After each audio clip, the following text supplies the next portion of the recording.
Mahila, let's talk about Nehemiah 4 and Nehemiah 5. Okay, so Nehemiah 4, it starts off with Sanballat and Tobiah, and they're against building of the wall. And you got these exiles that have returned, and they're getting ready to build the wall. So, when they start building it, then Tobiah and Sanballat send troops against them. And what they do is they have an army that day and night they're patrolling the area. And it's kind of like the film Winchester. You got this construction going on in that group, and then you got another group of the army. And what they do is they have servants. Okay, they have servants, and they said, we will not take off our clothes. It was very important to them that they would not take off their clothes except for washing. So, like, you see for the first time that they're starting to do the work of the Lord and, like, get around these people that are harassing them, and by having an army there with the people. Okay, and they're building the wall. So then in chapter 5, this is the first time that they call them the Jews, because they said our skin is like the children's skin. And they said,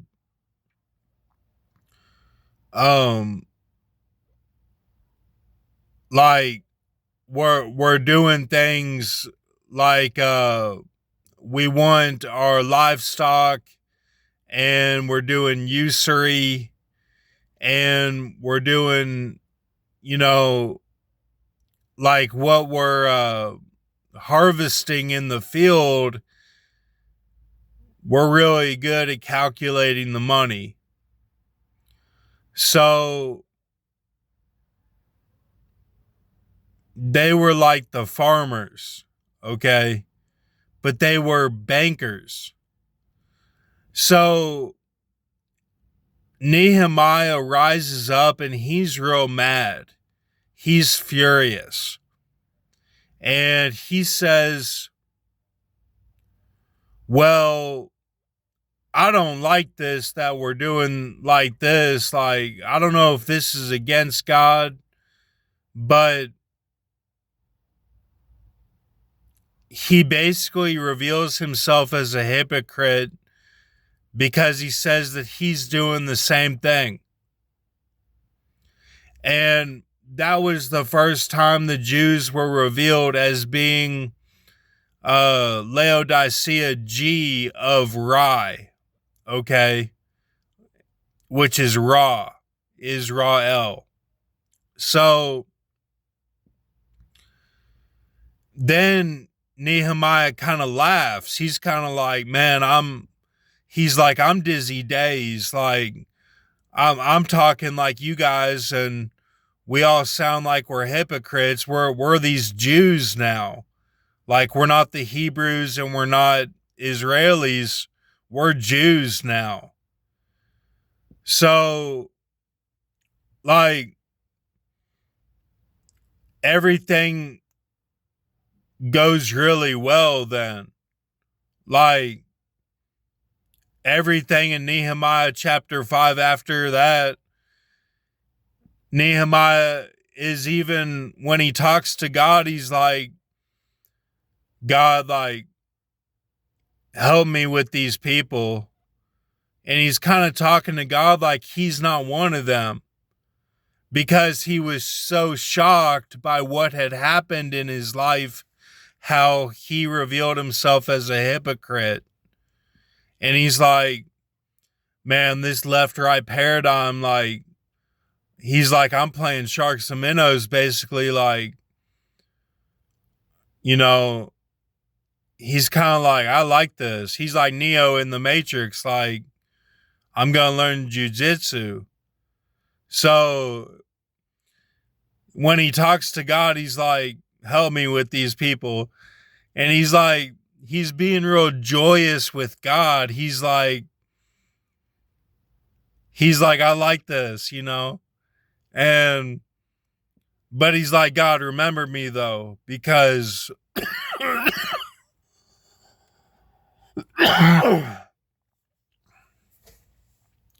he's like, I saw the change.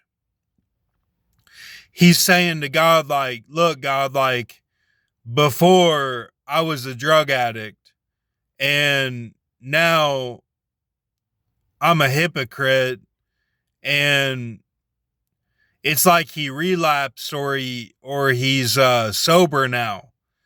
And he's like,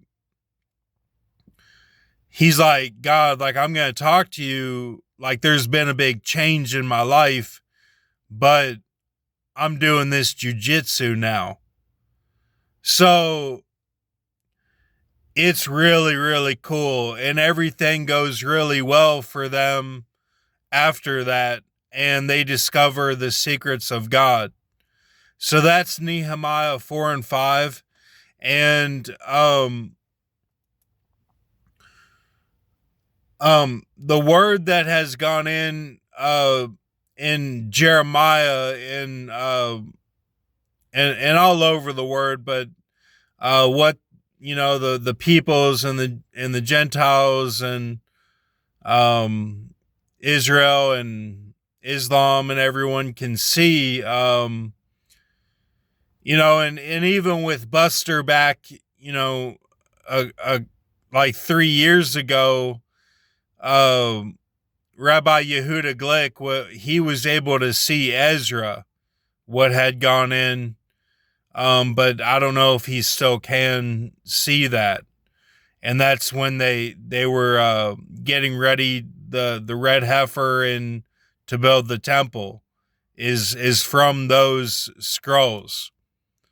So they will all be revealed, maybe just not right now, maybe just one or two right now. And when it says in Isaiah 28, Isaiah 30, Ezekiel 13, that their strength is to sit still, I discovered that is David Blaine and John Candy, that he had the double portion of Joseph, and after his 9/11 event was Pearl Harbor,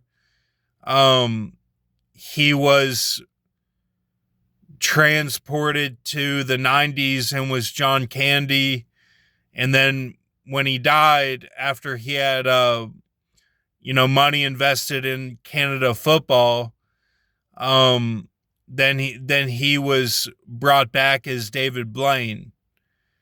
And to worry so much about it put a lot of stress on me to worry about, okay, why is this like a curse or something? I did not like that. So I'm not going to talk about what you can see or not see. It's up to your own interpretation. Like I say, always read with mercy and grace, and read with a mercy mindset. So, and Grox, he, whenever I broke my foot and my back, he showed David Blaine, and he was in a water tank holding his breath. And Ben Villars was a huge supporter of the David Blaine John Candy connection. So they really helped me put all that together. And the way the word is like, all those springs are in you when it's Psalm 87.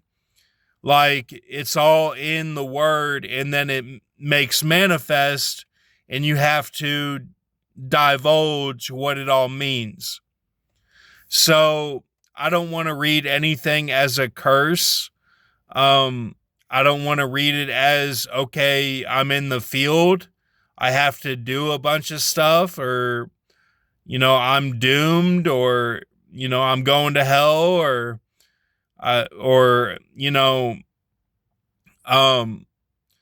you can even read that as that, Jesus, the Messiah, is having sex with black men, until she's at the top of the cats, and that's when, I got made. I mean, it's very, very dark, what can be interpreted from all this.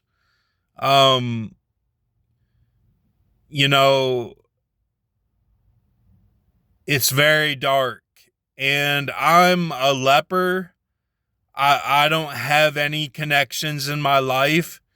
So when Mr. Tackpan says, "Do you know what you do not know?" I look at that as Charles Xavier.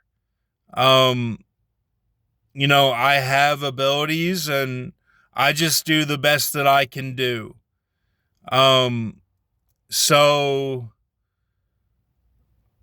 I don't have any friends. So I'm just doing what I can do.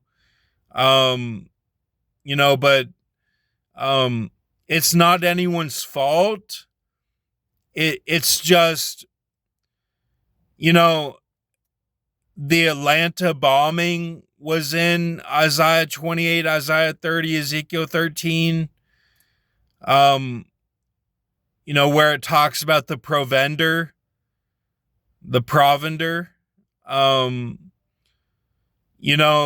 When it talks about the towers falling, it's talking about 9/11. Those were all secured cannon that I made those cannon for the Ark of the Covenant that Ryan Plaster and others that have come forward from the 1980s are discovering. So I just want to say, have joy in your heart as you're reading. Don't let anyone steal your joy from what you read.